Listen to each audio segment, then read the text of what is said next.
Pasiruošimas skirstomas į keletą etapų. Vienas iš jų yra pasiruošimas tų vadinamųjų velėninių plytų. Prieš pradedant kirsti plytas, aš tokią pievą, kur pasirinkta, nupjaunu žemai su žoliapjove. Tuomet aštriai užgalastų kastuvų, per kastuvo plotį ir per 2 kastuvus ilgio atsikertu tokią plytą. Štai.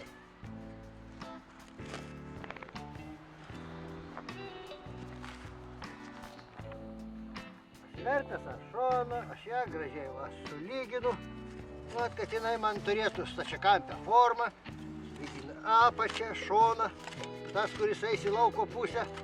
Štai plyta ir gatava. Ant kastuvo pasidedu ir į karutį, kur keliausim į nuolatinę vietą, kur bus padėta į bortelį.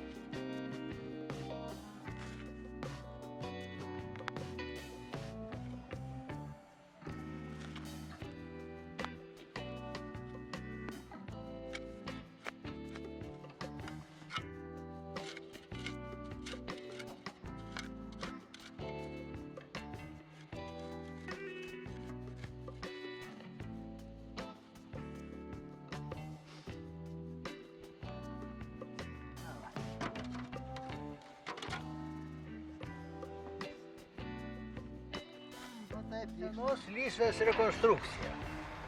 Šitie bortai per 4 metų suiro, braškės atgyveno, tai dabar darau kitoj truputį vietoj patraukęs naują. Štai pievoje iškertu tokias plytas. Štai va.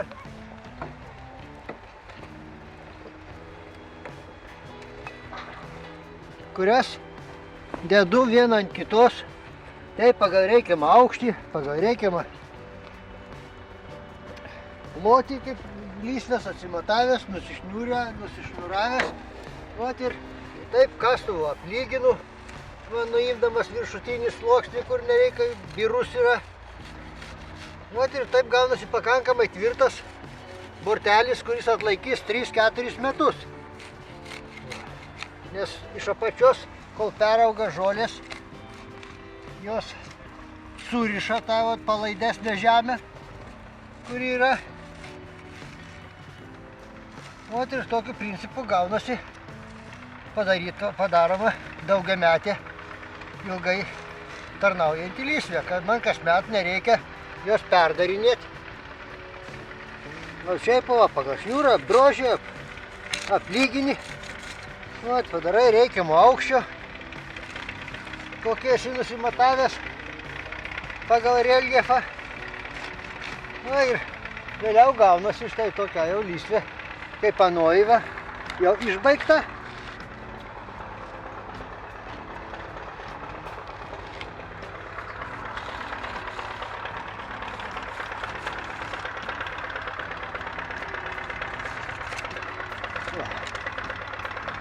Tai tokiu pavyzdžiu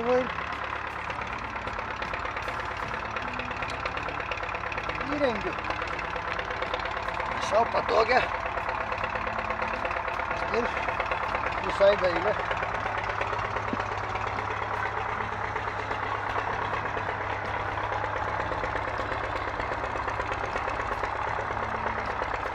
Dailiai atrodančią lysvaitę.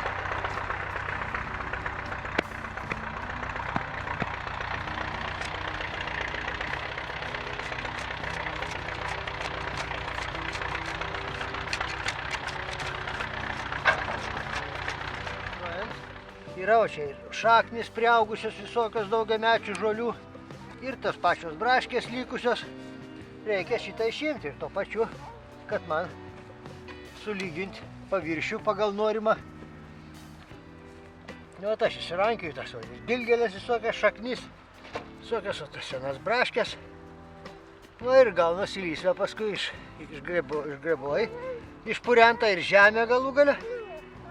Ir ją užmulčiuosiu paviršių plonai ir sekančiais metais va štai į tokią lysvę galima sėti šakniavaisinės daržovės ar ten smulkius kokius svogūnėlius ar dar ką, visas tas smulkesias daržovytės, kurios netinka taip, kad vienetiniai sodinti, kurias turi sėklytėm berti. Va. Tai vat būtent tokios lysvės daromas ir kad ir toj vadinamo šiaudinė žemdirbystė. Yra patogiau ir būna kokybiškesnis derlius.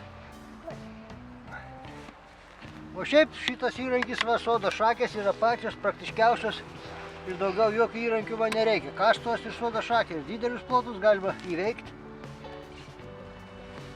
ne per daug tos dedant pastangų. Ir čia dabar 3-4 metus va šitos lysvės nejudinsiu. Jin tokia ir išliks. Ant viršaus dedamas mulčias, kuris ir tuo pačiu būna ir trąša, ir apsaugo nuo perdžiūvimo lysvę, ir taip pat atima tą poreikį ravėti, nes per mulčią užmulčiuotą paviršių jos neužželia. Paprasčiausiai jokios nereikalingos žolės. Naudodamas progą, kad saulutė šviečia, pademonstruosiu, kaip toliau yra vykdoma lysvių paruošimo darbai. Tai šią žaliapę jaunu šitokia va pieva, smulkina jinai lapus, smulkina seną žolę, kuri bus panaudota vietoj mulčio, paviršiuje, kurią užklosiu lysvę ruošiama.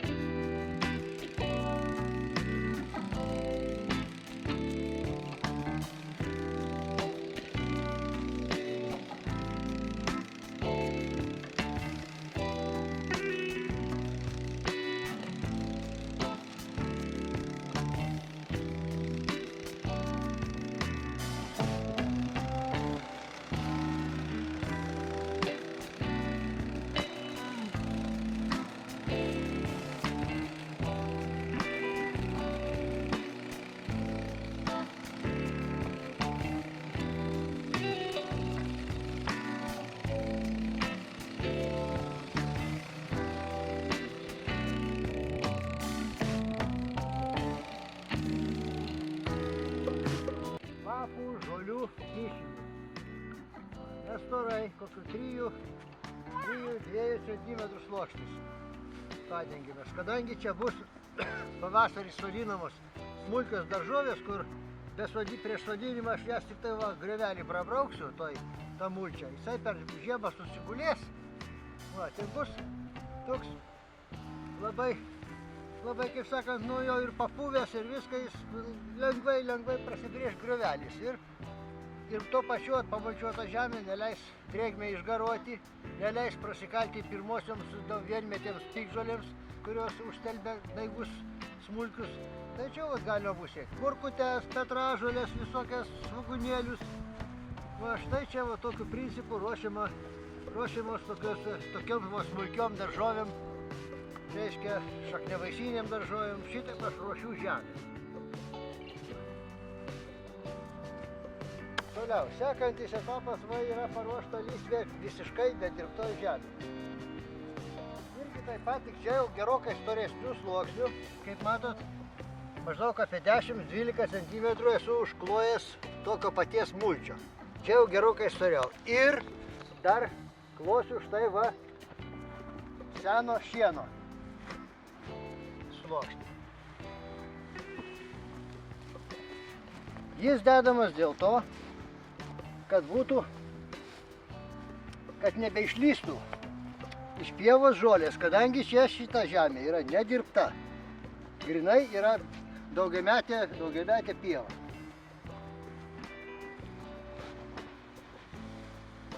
Tai va tokiu sluoksniu uždengsiu visą šitą lysvelę ir jinai bus tokia pati kaip anos dvi. Va, ir parodyk ir anas.